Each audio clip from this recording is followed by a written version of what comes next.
If you're running a small business, you know that making decisions is key to success.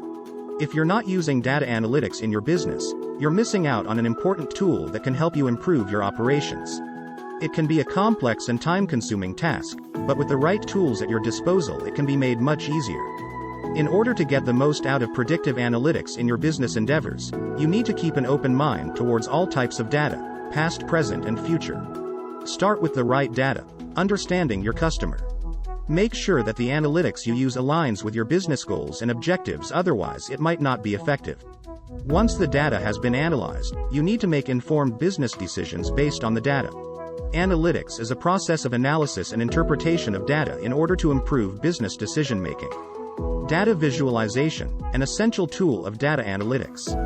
By using data analytics, you can easily identify patterns and relationships in the data.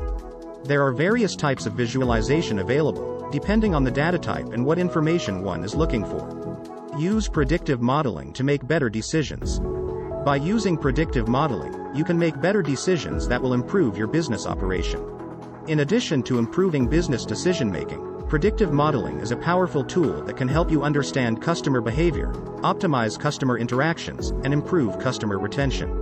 In the same way, data analysis is essential for businesses of all sizes in order to make informed decisions and reach their goals.